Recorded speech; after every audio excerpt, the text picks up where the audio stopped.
नमस्कार दोस्तों, मैं कौशल बांधे राजीव गांधी शासकीय कला एवं वाणिज्य महाविद्यालय लोरमी डिस्ट्रिक्ट मुंगेली में पदस्थ हूँ।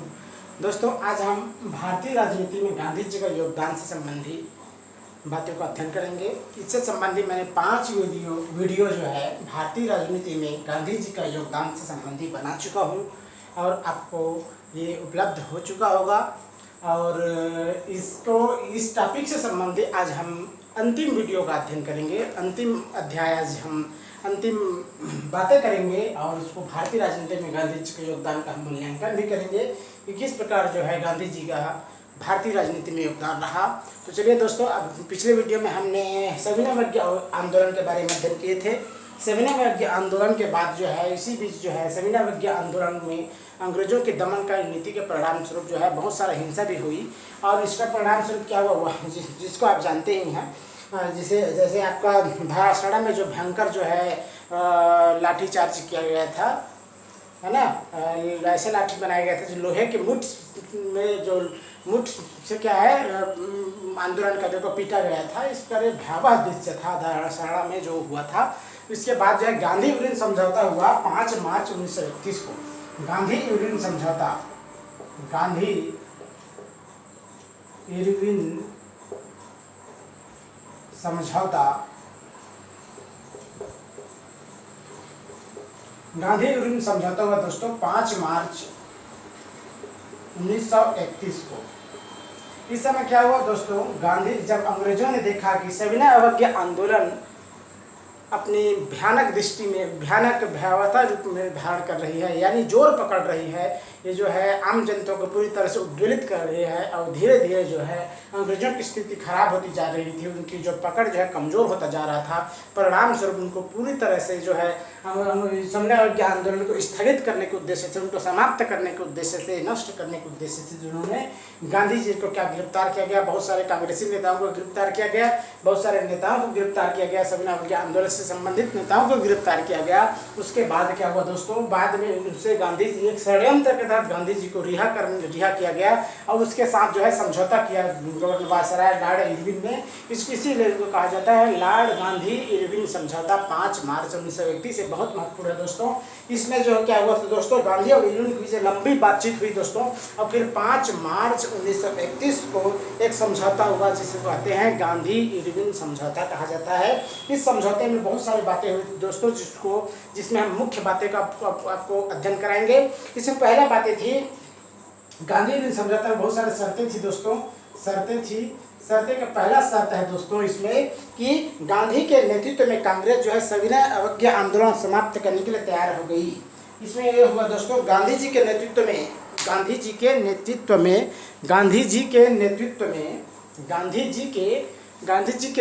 में सविनय अवज्ञा आंदोलन जो है समाप्त करने के लिए कांग्रेस जो है क्या हो गया, तैयार हो गई। पहले बात, गांधी जी के नेतृत्व में कांग्रेस जो है सविनय अवज्ञा आंदोलन समाप्त करने के लिए तैयार हो गई। ये पहली शर्त थी दोस्तों।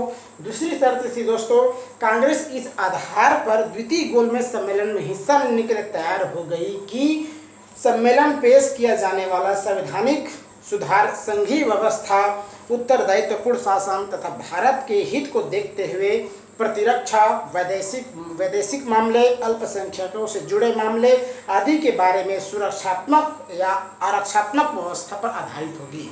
यानी इसमें दूसरी भी व्यवस्था थी कि दोस्तों, इसमें दूसरी व्यवस्था में कही गई कि जो है बहुत सारी व्यवस्था के तहत जो है अगर बहुत सारे जो है भारत में व्यवस्था की जाएगी तो जो है कांग्रेस जो है द्वितीय गोलमेज सम्मेलन में भाग लेगी।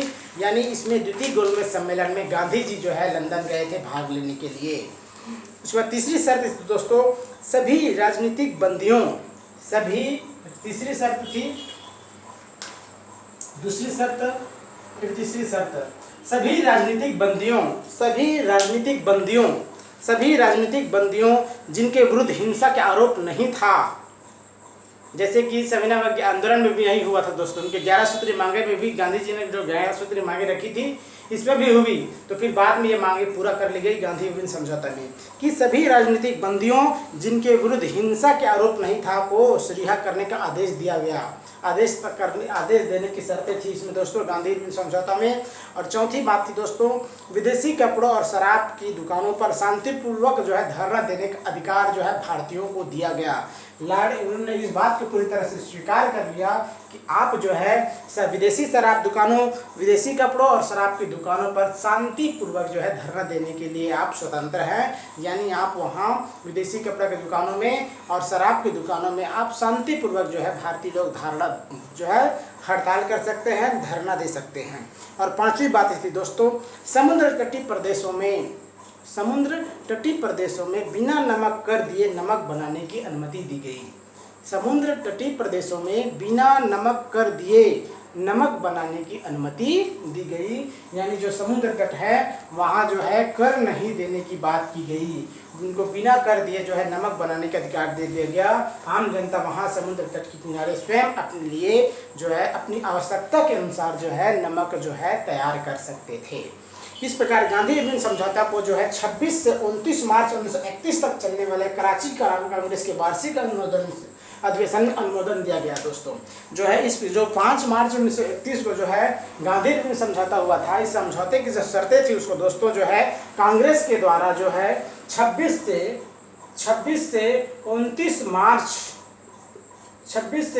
मार्च 1931 के जो 31 में चलने वाले कराची अधिवेशन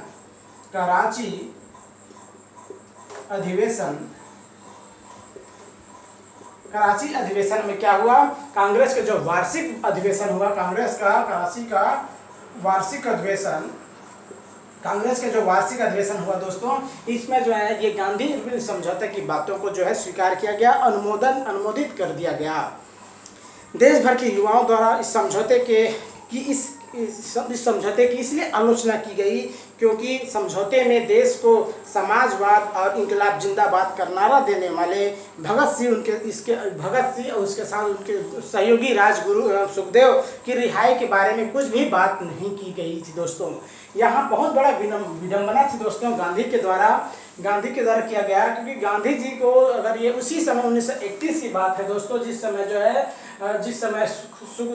सुख आपका भगत सिंह और इसके साथ उनके दो सहयोगी राजगुरु एवं सुखदेव, इनको रिहाई की बात अगर गांधी जी करते तो लॉर्ड इरविन जो है इस बात को सहज से ही स्वीकार कर लेते, क्योंकि किसी भी प्रकार से जो है लॉर्ड इरविन को जो है वायसराय को सविनय अवज्ञा आंदोलन को समाप्त करना था। अगर ये शर्तें जो है लॉर्ड गांधी जी के द्वारा रखा जाता कि हमारे क्रांतिकारी सुखदेव, भगत सिंह एवं राजगुरु को मुक्त किया जाए, रिहा किया जाए, उनको फांसी से बचाया जाए, उनके फांसी से मुक्त कर दिया जाए, उनका दोषारों पर जो दोष लगा उनको समाप्त किया जाए, तो ये बात जो है लॉर्ड इरविन को स्वीकार करना ही पड़ता, क्योंकि उनको सविनय अवज्ञा आंदोलन को स्थगित करना था। लेकिन गांधी जी के विचार अलग थे। गांधी जी पूरी तरह से अहिंसा में विश्वास रखते थे और जो क्रांतिकारी विचारधारा के व्यक्ति थे वे हिंसा में विश्वास रखते थे। इसी कारण की वजह से जो है वे गांधी जी जो है सुभाष चंद्र बोस आपका सुखदेव, राजगुरु और भगत सिंह को छुड़वाने हैं तो उनको मुक्त कराने तो कोई सिफारिश नहीं की, कोई शर्त नहीं रखी। इसी कारण जो है गांधी इरविन समझौते की जो गांधी जी की जो देश भर में आलोचना की गई। जिस समय कांग्रेस का कराची अधिवेशन चल रहा था उसी समय भगत सिंह को फांसी चढ़ाने की तैयारी भी की जा रही थी। भगत सिंह को फांसी की पृष्ठभूमि में जो है गांधी इरविन समझौता स्वाधीनता संग्राम की कहानी के उन कुछ प्रकरणों में से है जिसमें गांधी जी की भूमिका को सदैव इतिहास जो है सदैव आलोचना की दृष्टि से देखता रहेगा। इस प्रकार दोस्तों जो है गांधी जी की जो ये नीति थी, गांधी जी की जो व्यवस्था थी, ये जो पूरी तरह से जो है उस समय की दृष्टि से अनुकूल नहीं थी, क्योंकि अगर जो हमारे 3 क्रांतिकारी थे जिन्होंने भारत की सेवा महत्वपूर्ण रूप से किए थे, कम ही उम्र में अगर उनको मुक्त करने का उन्होंने मुक्त कराने के बाद ही क्या उनको प्रयास भी नहीं किया गांधी जी, इसलिए जो है देश भर में जो है गांधी जी की आलोचना की गई दोस्तों। तो उसके बाद हुआ दोस्तों द्वितीय गोलमेज सम्मेलन। द्वितीय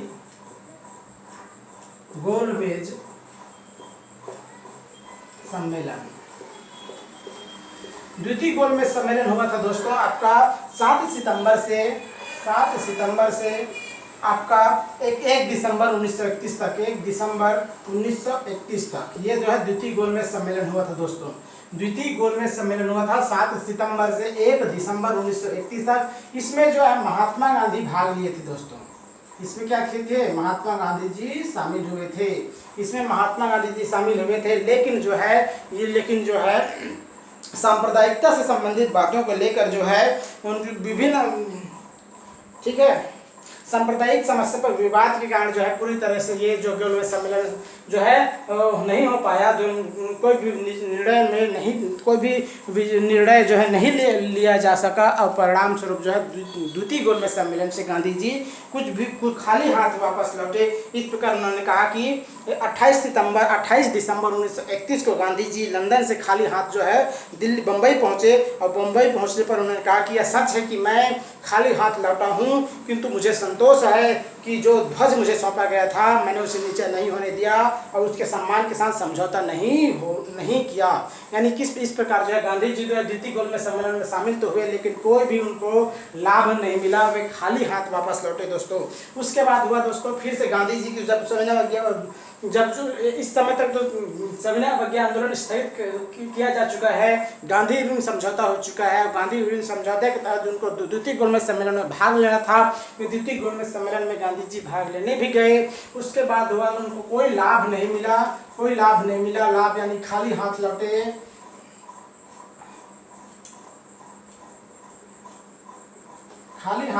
उसके परिणाम स्वरूप क्या हुआ, उसको फिर से लगने लग गया कि ये अंग्रेजों की चाल थी। और इसके बाद उन्होंने फिर से क्या किया, गांधी जो है सविनय अवज्ञा आंदोलन को पुनः जो है आरंभ कर दिया। द्वितीय सविनय अवज्ञा आंदोलन आरंभ हुआ दोस्तों। फिर द्वितीय सविनय अवज्ञा आंदोलन, द्वितीय सविनय अवज्ञा आंदोलन जो है फिर से आरंभ हो गया दोस्तों 1932 से 1934 तक। 1932 से 1934 तक द्वितीय सविनय अवज्ञा आंदोलन आरंभ हो गया दोस्तों। द्वितीय सविनय अवज्ञा आंदोलन 1932 से 1934 तक। इसमें क्या हुआ दोस्तों, 1 जनवरी 1932 को कांग्रेस कार्य समिति ने सविनय अवज्ञा आंदोलन को दोबारा शुरू करने का निर्णय लिया। 1 जनवरी 1932 को क्या किया, कांग्रेस कार्यकारिणी ने सविनय अवज्ञा आंदोलन को दोबारा शुरू करने का निर्णय लिया। आंदोलन शुरू होते ही जो है कांग्रेस जो है आंदोलन शुरू होते ही जो है आंदोलनकर्ता जो मुख्य आंदोलनकर्ता थे उनको उनमें मुख्य रूप से चोटी के जो नेता थे जैसे गांधी जी ने सुबह आपका जवाहरलाल नेहरू खान, अब्दुल गफ्फार खान आदि को गिरफ्तार करके सरकार ने जो है कांग्रेस को गैर कानूनी घोषित कर दिया और उनकी समस्त संपत्ति जो कांग्रेस की संपत्ति थी उनको भी उन्होंने क्या किया, समाप्त कर दिया, यानी उनको भी जब्त कर लिया। यानी ये द्वितीय सविनय अवज्ञा आंदोलन शुरू होते ही जो है क्या हुआ, कांग्रेस के जो शीर्ष नेता थे, जो आंदोलनकर्ता थे, जो नेतृत्व करता थे उनको गिरफ्तार कर लिया गया, कांग्रेस को गैर कानूनी घोषित कर दी गई और जो है उनकी समस्त संपत्ति जो है जब्त कर लिया गया। आपातकालीन शक्तियों से संबंधित अध्यादेश जो है शासन द्वारा निकाले गए। प्रदर्शनकारी तथा सत्याग्रहियों पर लाठीचार्ज किया गया, लाठियों से प्रहार किया गया। गांवों में कर अदा न करने वाले किसानों की जमीन, पशु, मकान आदि सभी को जो है जब्त कर लिया गया। सरकार ने द्वितीय सविनय अवज्ञा आंदोलन से संबंधित करीब 90,000 पुरुष और महिला, करीब 90,000 पुरुष और महिला, इन सभी को क्या किया, गिरफ्तार कर लिया। 90,000 पुरुष और महिला को दोस्तों गिरफ्तार कर लिया गया और गिरफ्तार करके उनको जेल भेज दिया गया। इस प्रकार द्वितीय सविनय अवज्ञा आंदोलन भी क्या हुआ, जिस समय जो है आंदोलन को अपने चरम पर था उसी समय ब्रिटिश प्रधानमंत्री रैमजे मैकडोनाल्ड ने अपने प्रसिद्ध जो है सांप्रदायिक पंचायत जिसको कहते हैं अधिनिर्णय की घोषणा किया। उसके बाद जो है आंदोलन की दिशा ही बदल गई दोस्तों। तो सांप्रदायिक पंचायत और फिर पुनः समझौता हुआ दोस्तों 1932 में। पुनः समझौता जो है अंबेडकर के द्वारा हुआ, गांधी जी के प्रयास से। गांधी जी और अंबेडकर के बीच जो है 26 सितंबर गांधी जी और अंबेडकर के बीच, अंबेडकर वर्सेस अंबेडकर और गांधी जी के बीच जो है 26 सितंबर 1932 को 26 सितंबर 1932 को क्या हुआ, गांधी पुनः समझौता हुआ दोस्तों। जैसे ही ब्रिटिश प्रधानमंत्री रमजे मैकडोनल्ड ने जो सांप्रदायिक पंचायत की घोषणा 1932 में की, इसके बाद जो है आंदोलन की दिशा ही बदल गया और गांधी अम्बेडकर और गांधी जी के बीच जो है 26 सितंबर 1932 को पुनः समझौता हुआ। इस समझौते कराने के लिए जो है मदन मोहन मालवीय, आपका राजेंद्र प्रसाद, पुरुषोत्तम दास, सी राजगोपालाचारी आदि के प्रयासों से क्या हुआ, आदि प्रयासों से जो पुनः समझौता हुआ दोस्तों। और पुनः समझौता होने के बाद जो है द्वितीय सविनय अवज्ञा आंदोलन जो है स्थगित कर दी गई। तो पुनः समझौता होने के बाद गांधी जी की जो रुचि थी वो अस्पृश्यता की ओर चली गई और वह कांग्रेस आंदोलन के प्रति अधिक अस्पृश्यता विरोधी आंदोलन के प्रति गांधी जी की रुचि जो है बहुत अधिक बढ़ गई और वे धीरे धीरे क्या किए गांधी जो है सविनय अवज्ञा आंदोलन से उनकी रुचि जो है उठ गई और वे इस प्रकार जो है वे पुनः समझौता होने के बाद जो हरिजन सेवक संघ की जो है उन्होंने स्थापना की। गांधी जी ने क्या किया, हरिजन सेवक संघ की स्थापना की। हरिजन सेवक संघ की स्थापना की दोस्तों। गांधी जी ने क्या किया, हरिजन सेवक संघ की स्थापना किया दोस्तों।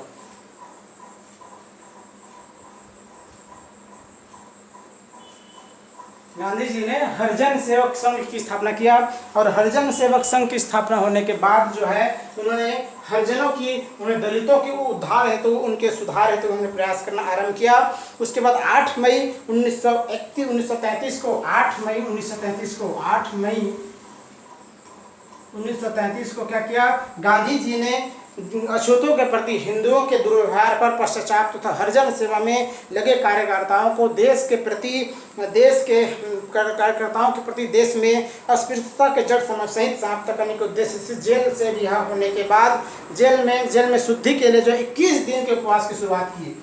21 दिन के उपवास रखा गया दोस्तों। यहाँ जेल में ही उपवास शुरू होने के बाद शीघ्र सरकार ने गांधी जी को जेल से रिहा कर दिया और रिहाई के बाद गांधी जी ने मई 1933 में सविनय अवज्ञा आंदोलन को जो है 12 सप्ताह के लिए स्थगित कर दिया।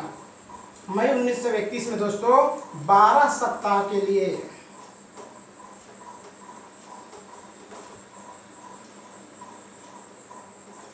सविनय अवज्ञा आंदोलन को क्या कर दिया, स्थगित कर दिया।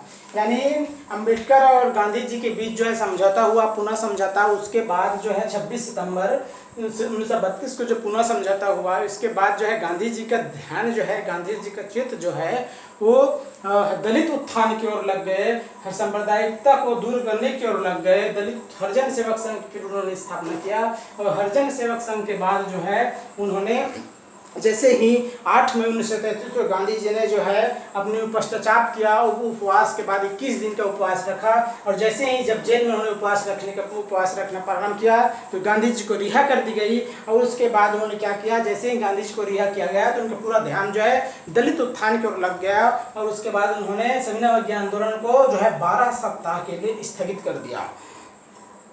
1 अगस्त 1933 गांधी जी ने व्यक्तिगत सविनय अवज्ञा आंदोलन आरंभ शुरू किया। 1 अगस्त 1932 को फिर क्या हुआ दोस्तों, 1 अगस्त 1932 को जैसे ही 1 अगस्त 1933 को गांधी जी ने क्या किया, व्यक्तिगत सविनय अवज्ञा आंदोलन आरंभ किया दोस्तों। 1 अगस्त 1932 को 1 अगस्त 1933 को 1 अगस्त 1933 को गांधी जी जो है व्यक्तिगत सत्याग्रह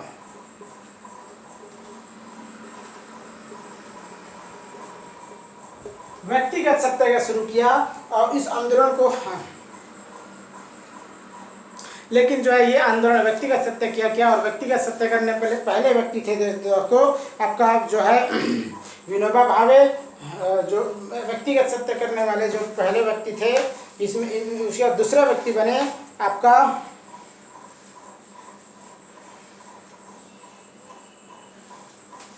व्यक्तिगत सत्याग्रह फिर किए, फिर व्यक्तिगत सत्याग्रह के बाद जो है व्यक्तिगत सत्याग्रह जो पूरी तरह से जो क्या है व्यक्तिगत सत्याग्रह पूरी तरह से ये काम नहीं कर पाया, ये इससे बात नहीं बनी, परिणाम स्वरूप जो व्यक्तिगत सत्याग्रह को समाप्त कर दिया गया।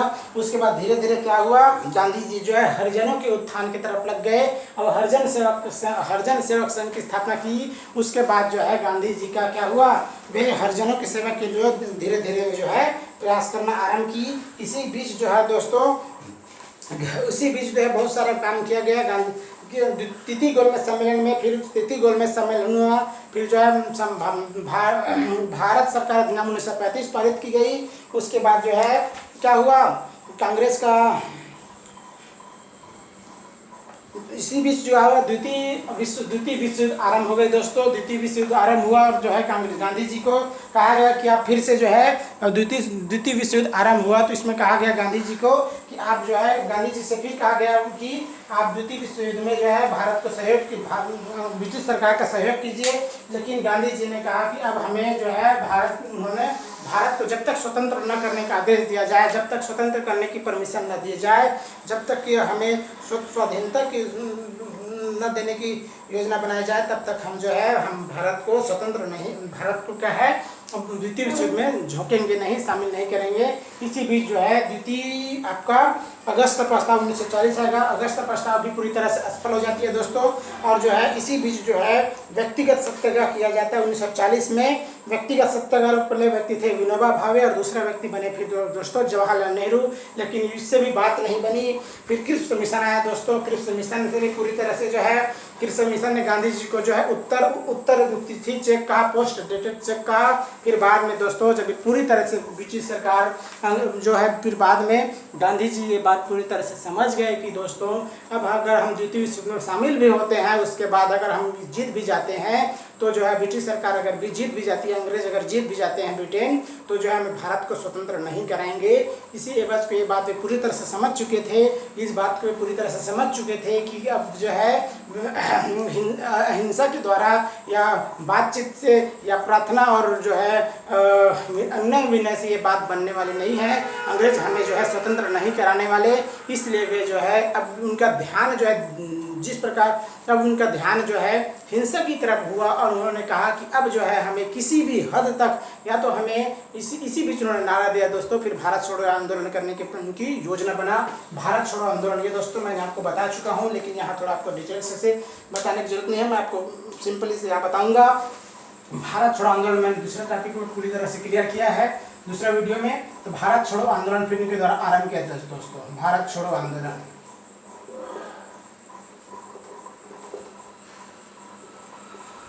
1942। ये बहुत महत्वपूर्ण आंदोलन था दोस्तों। इसी आंदोलन में जो है महात्मा गांधी ने करो और मरो का नारा दिया, करो और मरो। दोस्तों ये जो आंदोलन था, गांधी जी इस बात को पूरी तरह से समझ चुके थे कि किसी भी हद तक हमें अगर जाना हो तो जाएंगे, लेकिन अब जो है हमें भारत को स्वतंत्र कराना है। गांधी जी इस बात को समझ चुके थे कि, और गांधी जी इस बात को भी अच्छी तरीके से समझ चुके थे कि अंग्रेज जो है हमें अन्य विनय से, प्रार्थना से, अहिंसा के माध्यम से अब जो है बातचीत से किसी भी प्रकार से जो है भारत को स्वतंत्र नहीं होने देंगे, भारत को छोड़कर नहीं जाएंगे। इसलिए उन्होंने कहा कि इसी समय एक अच्छा अवसर है, द्वितीय विश्व युद्ध चल भी रही है, और अगर हम पूरा पर भारत देश में एकजुट होकर अगर हम ब्रिटिश शासन के विरुद्ध आंदोलन करते हैं, भारत छोड़ो आंदोलन करेंगे, तो जो है अंग्रेजों को जो है भारत को छोड़ने के लिए विवश हो जाना पड़ेगा। अब इसी उद्देश्य को लेकर जो है गांधी जी ने फिर क्या किया, 7 अगस्त 19 गांधी जी ने क्या किया, गांधी जी ने क्या किया, भारत छोड़ो आंदोलन की करने की प्लानिंग बनाई और जो है 7 अगस्त 1942 को बम्बई के ग्वालियर टैंक मैदान में जो है कांग्रेस की वार्षिक बैठक हुई और इसमें क्या जो है भारत छोड़ो आंदोलन की जो है पुष्टि कर दी गई। 8 अगस्त 1942 को जो है पूरी तरह से ये आंदोलन का उद्देश्य बना। 8 अगस्त और फिर 9 अगस्त 1942 को रात को क्या हुआ, ये आंदोलन 9 अगस्त 1942 को सुबह ही ये आंदोलन आरंभ हो गया। दोस्तों 9 अगस्त 1942 जो है पहले 8 अगस्त 1942 को कांग्रेस के जो शीर्ष नेता थे उनको गिरफ्तार कर लिया गया। अब इसी बीच गांधी जी ने जो है अपनी ऐतिहासिक भाषण जो है दिए थे। दोस्तों गांधी जी ने अपना ऐतिहासिक भाषण दिए थे। अब इस भाषण में उन्होंने सभी वर्गों के लिए जो है भाषण दिया था और इस प्रकार से भाषण या जो भाषण था वो एक ऐतिहासिक भाषण था। और इस भाषण में उन्होंने सभी वर्गों के लिए अपना अलग अलग जो है भाषण, अपना स्पीच तैयार करके उन्होंने भाषण देने का प्रयास किया था। इसमें युवा वर्गों के लिए भी भाषण दिया था, मजदूरों के लिए भी, आम जनता के लिए भी, युवा नेताओं के लिए भी और साथ साथ जो कॉलेज और स्कूलों में पढ़ने वाले विद्यार्थियों के लिए भी उन्होंने कहा था। दोस्तों इसमें कॉलेज और विद्यार्थियों के लिए कहा था दोस्तों गांधी जी ने कि इससे पहले जो भी आंदोलन में गांधी जी विद्यार्थियों और जो है कॉलेज के विद्यार्थी स्टूडेंटों को शामिल होने के लिए कहते थे, तो उसमें कहते थे कि आप जो है स्कूलों को छोड़ दीजिए, कॉलेजों को छोड़िए। लेकिन जब भारत छोड़ो आंदोलन की बात आया दोस्तों तो उन्होंने कहा कि जब तक आप स्कूलों और कॉलेजों को तभी आप छोड़िएगा जब तक कि आप भारत छोड़ो आंदोलन में, जब तक कि आप भारत को स्वतंत्र होने के, जब तक कि आप जो है भारत को स्वतंत्र नहीं कराते तब तक के लिए आप स्कूल को छोड़ने के लिए तैयार हैं, कॉलेज को छोड़ने के लिए तैयार हैं, तभी आप स्कूल और कॉलेज को छोड़िए, अन्यथा नहीं। यानी किस प्रकार यानी उनकी योजना ये बन गया दोस्तों कि अगर आप इसमें शामिल होना चाहते हैं, भारत छोड़ो आंदोलन में अगर आप शामिल होना चाहते हैं तो आपको जब तक कि ये उद्देश्य की पूर्ति न हो जाए तब तक कि आपको इससे अलग नहीं होना है, फिर से आपको कॉलेज और स्कूल में शामिल नहीं होना है, ज्वाइनिंग नहीं करना है, यानी इसमें शामिल नहीं होना है, इस कॉलेज और स्कूल नहीं जाना है। इस प्रकार जो है दोस्तों उन्होंने सभी वर्गों के लिए जो है एक प्रकार से जो है उत्साहवर्धन किया और फिर जो है दोस्तों जो है आम जनता के लिए पूरी तरह से करो और उन्होंने नारा दिया कि दोस्तों कि इस आंदोलन में या तो हम सफल होंगे या तो हम मारे जाएंगे, या तो इसलिए उन्होंने कहा था डू और डाई, करो और मरो के उन्होंने नारा दिया था। दोस्तों यह आंदोलन से दोस्तों ऐतिहासिक आंदोलन था।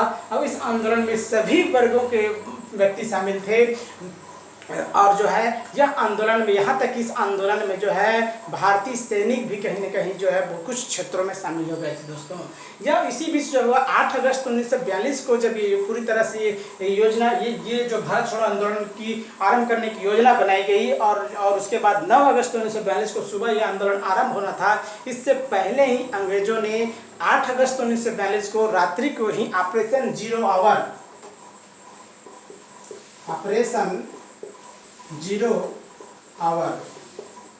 ऑपरेशन जीरो आवर के तहत दोस्तों रात को ही कांग्रेस के जो शीर्ष नेता थे जैसे महात्मा गांधी थे, सरोजिनी नायडू थे, खान अब्दुल गफ्फार खान थे, मोतीलाल नेहरू थे, आपका जो है जवाहरलाल नेहरू थे, वो आपका राजेंद्र प्रसाद थे, जितनी भी कांग्रेस के नेता थे और साथ साथ जो भारत छोड़ो जो कांग्रेस जो शीर्ष नेता थे, भारत के जो शीर्ष नेता थे उनको गिरफ्तार कर लिया गया। और इस प्रकार जो है उसके बाद जो है जब सुबह जैसे 9 अगस्त 1942 को ये आंदोलन आरंभ करना था तो सभी व्यक्ति जो आपस में एकजुट हुए, लेकिन आंदोलनकर्ता कोई भी नहीं बचे थे।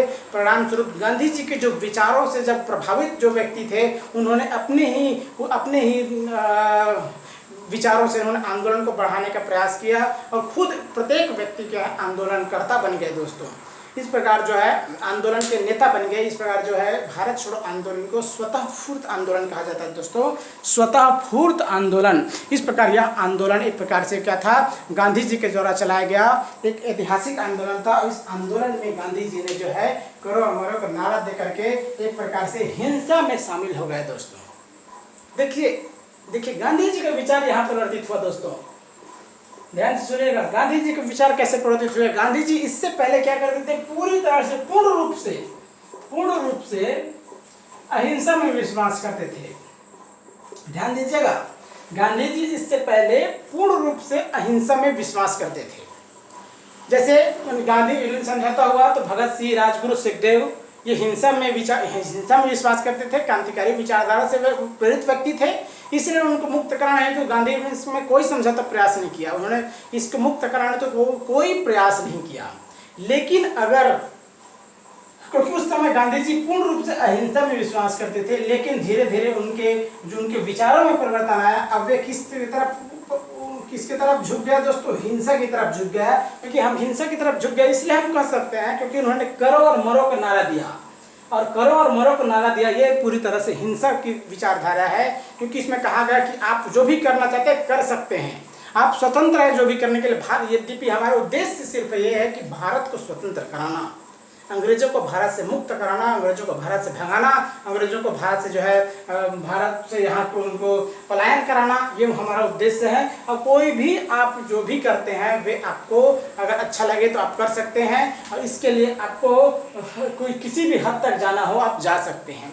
ये गांधी जी ने जो उन्होंने 72 मिनट के ऐतिहासिक भाषण में जो मुंबई में दिए थे, जो दिल्ली में दिए थे, ये उनकी महत्वपूर्ण रणनीति थी दोस्तों। अब गांधी जी, क्योंकि गांधी जी इस समय तक पूरी तरह से इस बात को समझ गए थे कि हिंसा के द्वारा ही, अब जो विनय के माध्यम से किसी भी तरीके से जो है अंग्रेज भारत को छोड़ने वाले नहीं है। जब तक कि ठोस कार्रवाई न की जाए, जब तक कि जो है भारत छोड़ो आंदोलन को व्यवस्थित रूप से जो है आम जनता में न छोड़ा जाए, आम जनता में आम जनता इसमें शामिल नहीं होंगे, तब तक जो है आंदोलन पूरी तरह से जो है क्या होगा, सफल नहीं हो सकता, और अंग्रेज जो है भारत को छोड़ नहीं सकते। इसलिए उन्होंने हिंसा का सहारा लिया। और इसी बीच जब पूरी तरह से जो भारत छोड़ो आंदोलन अपना जोर पकड़ रहा था और कुछ जगहों में हिंसक घटनाएं होती जा रही थी, और पूरा भारत देश में जब ये आंदोलन आरंभ हुआ और बहुत जगहों में जो हिंसा आरंभ हो गई, तो अंग्रेज लोग भयभीत हो गए और गांधी जी के पास एक बार फिर से गए और उनसे कहा गया कि आप जो है हिंसा के पुजारी हैं, आप जो है अहिंसा की पुजारी हैं। भारत छोड़ो आंदोलन जो है एक प्रकार से अहिंसक आंदोलन थी और आपके द्वारा ये आंदोलन आरंभ किया गया था, और आप तो अहिंसा की पुजारी हैं, फिर क्यों हिंसा किया जा रहा है? अगर ये इस भारत छोड़ो आंदोलन में हिंसा हो रही है तो उसको आप रोकने का प्रयास कीजिए। तो गांधी जी ने स्पष्ट कर दिया था कि इससे मेरा कोई मतलब नहीं है, यानी इससे मेरा कोई संबंध नहीं है। मैं जो है इस हिंसा को किसी भी हद तक जो जाएगा उसको मैं कभी भी नहीं रोकूंगा, क्योंकि ये उन्होंने कह दिया, यानी क्योंकि उनका कहना ही था कि भारत छोड़ो आंदोलन में उन्होंने करो मरो का नारा दे दिया था, और व्यक्ति जो भी करना चाहते थे, आम जनता जो भारत के जो व्यक्ति थे, जो आंदोलनकारी थे, वे कुछ भी कर सकते थे, हिंसा भी करते थे और अहिंसक भी मार्ग में चलते थे। इस प्रकार जो है हर जगह जो है दोस्तों करो मरो का नारा गूंजने लग गई, और जो है भारत छोड़ो आंदोलन जो है प्रत्येक क्षेत्रों में फैल गया।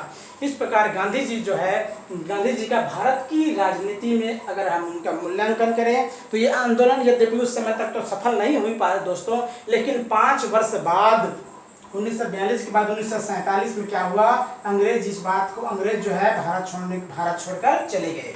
भारत छोड़ो योजना बनाई, लॉर्ड माउंटबेटन जो है भारत के अंतिम वायसराय बनाया गया, और उनको कहा गया कि आप जो है भारत को क्या कीजिए, स्वतंत्र करने की योजना बनाइए। इसलिए लॉर्ड माउंटबेटन ने क्या किया, भारत छोड़ने की योजना बनाई, भारत छोड़ो की प्लानिंग बनाई, योजना बनाई, और जो है उन्होंने देखा कि भारत में सांप्रदायिकता इस हद तक बढ़ चुकी है कि एक जो है भारत को विभाजित करने के बाद ही भारत को आज़ाद किया जा सकता है।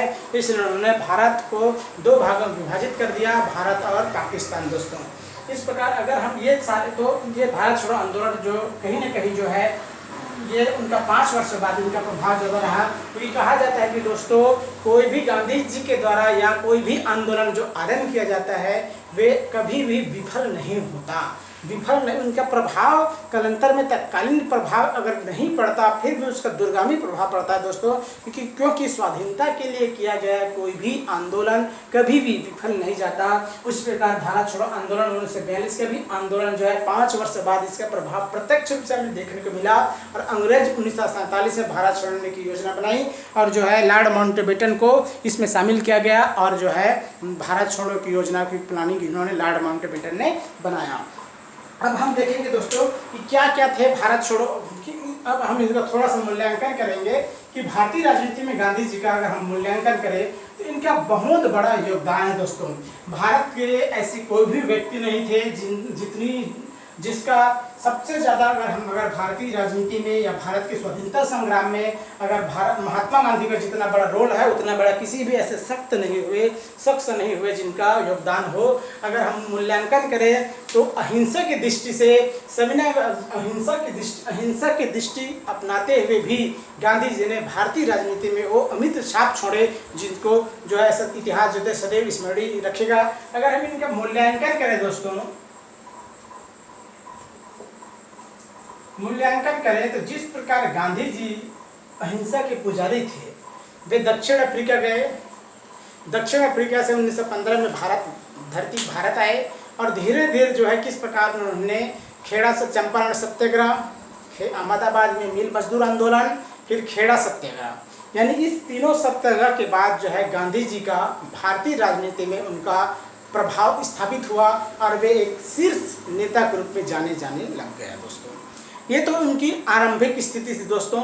उसके बाद किस प्रकार वे कांग्रेस के मुख्य नेता बनते गए, उसके बाद 1920 में उन्होंने सभी असहयोग आंदोलन आरंभ किया। असहयोग आंदोलन से किस प्रकार जो है गांधी जी पूरी तरह से पॉपुलर हो प्रसिद्ध हो गए और ये असहयोग आंदोलन एक प्रकार का विस्तृत आंदोलन था। इससे असहयोग आंदोलन के समान जो है इससे पहले कोई भी आंदोलन आरंभ नहीं किया गया था भारत के स्वाधीनता के लिए, भारत को आज़ाद कराने के लिए दोस्तों। उसके बाद गांधी जी के नेतृत्व में ही सविनय अवज्ञा आंदोलन आरंभ किया गया। तो सविनय अवज्ञा आंदोलन भी एक प्रकार से गांधी जी की पूरी तरह से प्लानिंग योजनाबद्ध आंदोलन थी और इस योजना से भी जो है गांधी जी को बहुत भारतीय स्वाधीनता को भारतीय राजनीति में एक बहुत बड़ा परिवर्तन आया। उसके बाद गांधी जी जो है कांग्रेस के उसके बाद जो है भारत छोड़ो आंदोलन इन्होंने चलाया। ये भी आंदोलन जो है भारत के स्वाधीनता आंदोलन में एक महत्वपूर्ण योगदान दिया दोस्तों। तो कहीं न कहीं जो है गांधी जी का भारतीय राजनीति में बहुत बड़ा योगदान है दोस्तों। और अगर हम कहें जिस प्रकार जो है अन्य देशों के आंदोलन में वहाँ के नेताओं का योगदान होता है, जैसे मार्टिन लूथर किंग आपका दक्षिण अफ्रीका में आपका नेल्सन मंडेला, इसी प्रकार जो है भारत के स्वाधीनता में, भारत के आज़ादी में महात्मा गांधी का योगदान है दोस्तों। अगर हम कहें कि उनका योगदान अहिंसक दृष्टि से था दोस्तों, अहिंसा की दृष्टि से था, यानी उन्होंने अहिंसा का मार्ग अपनाते हुए भारतीय राजनीति को एक ऐसा मोड़ दिया जिन्होंने बाद में इनके प्रयासों से भारत को स्वतंत्रता मिली। लेकिन अगर हम हिंसा की दृष्टि से देखें, क्योंकि इसमें इसी प्रकार जिस प्रकार महात्मा गांधी का रोल है दोस्तों, हम इसको कंपेयर तो नहीं कर सकते, लेकिन हम यह अवश्य कह सकते हैं कि उसी प्रकार जो है दोस्तों महात्मा गांधी उसी में हिंसा की दृष्टि से किनका था, सुभाष चंद्र बोस का योगदान है दोस्तों, सुभाष चंद्र बोस का। क्योंकि ये जो है ऐसे शख्स थे जिन्होंने भारतीय राजनीति को पलट कर ही रख दिया। भारत में इन्होंने हिंसा, उनका अंग्रेजों को, ये एक ऐसे शख्स थे जिन्होंने अंग्रेजों को दांते चले उंगली चबा दिए थे दोस्तों। ये ऐसे शख्स थे। एक बार ब्रिटिश प्रधानमंत्री एक बार आए थे भारत में और उनसे पूछा गया कि आप जो है भारत को छोड़कर क्यों चले गए, तो उन्होंने स्पष्ट शब्दों में कहा था कि सुभाष चंद्र बोस की वजह से जो है हमें भारत को छोड़ना पड़ा। यानी इस व्यक्ति को, इस क्रांतिकारी नेता को हम कह सकते हैं कि सुभाष चंद्र बोस, इन्होंने कितना बड़ा जो है भारतीय राजनीति में योगदान दिया। ये हिंसा की दृष्टि से हम देख सकते हैं दोस्तों, क्योंकि उनका उद्देश्य थी क्रांतिक हिंसा, यानी हम कह सकते हैं क्रांतिकारी, एक क्रांतिकारी विचारधारा से प्रेरित थे। ये क्रांतिकारी विचारधारा से प्रेरित थे और महात्मा गांधी अहिंसा से पूरी तरह से हुए।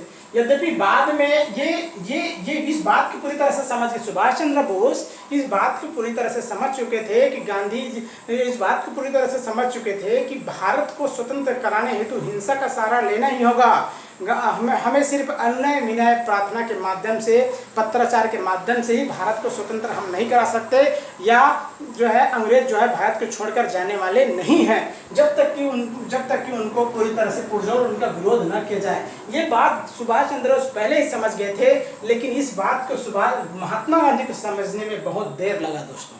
वे चाहते थे कि पूरी तरह से अहिंसा के माध्यम से भारत को स्वतंत्र कराया जाए। इसके लिए उन्होंने भरसक प्रयास भी किया। अब इस अहिंसा का भी योगदान जो है कम नहीं है दोस्तों, क्योंकि इनके द्वारा बहुत सारा से प्रयास किया गया। सविनय अवज्ञा आंदोलन अहिंसा के रूप में था, चोरी जो आपका भारत छोड़ो आंदोलन, जो आपका असहयोग आंदोलन भी पूरी तरह से अहिंसा की दृष्टि से चलाया गया था। यानी कहीं न कहीं गांधी जी के अहिंसा का जो विचारधारा है वे पूरी तरह से सफल रहा भी। फिर बाद में यद्यपि उन्होंने हिंसा का सहारा लेना पड़ा गांधी जी को, क्योंकि भारत छोड़ो आंदोलन में उन्होंने पूरी तरह से हिंसा का समर्थन तो नहीं किया, लेकिन हिंसा को रोकने के लिए उन्होंने प्रयास भी नहीं किया। इस दृष्टि से हम कह सकते हैं कि गांधी जी कहीं न कहीं उनकी विचारधारा में परिवर्तन आया और वे भारत को स्वतंत्र कराने के लिए किसी भी हद तक जाने के लिए तैयार हो गए, और यहाँ तक कि वे हिंसा का भी समर्थन करना आरंभ कर दिए। इस प्रकार जो है दोस्तों भारतीय राजनीति में गांधी जी का योगदान एक बहुत बड़ा योगदान है, और इस योगदान को जो है भुलाया नहीं जा सकता। जिस प्रकार गांधी जी ने भारतीय राजनीति को एक नया मोड़ दिया कि दक्षिण अफ्रीका से आए और किस प्रकार जो है कांग्रेस के एक शीर्ष नेता के रूप में जाने गए, और यहाँ तक कि उनको भारतीय राजनीति को राष्ट्रपिता के नाम से संबोधित किया गया दोस्तों, राष्ट्रपिता। और भारत की मुद्रा में भी उनकी जो है उनकी जो है फोटो लगाया गया है। इस प्रकार जो है दोस्तों भारतीय राजनीति में गांधी जी का जितना बड़ा योगदान है, उसी प्रकार दक्षिण अफ्रीका में मार्टिन लूथर, दक्षिण अफ्रीका में नेल्सन मंडेला का है, और जो है आपका उसी प्रकार जो है दक्षिण अफ्रीका में नेल्सन मंडेला का है। ये जो है दोस्तों भारतीय राजनीति में अगर हम गांधी जी के योगदान को मूल्यांकन करें तो भारत के स्वतंत्रता संग्राम में गांधी जी के योगदान के बराबर जो है अन्य कोई भी ऐसे नेता नहीं थे, क्रांतिकारी नहीं थे जिनका हम मूल्यांकन कर सकते हैं।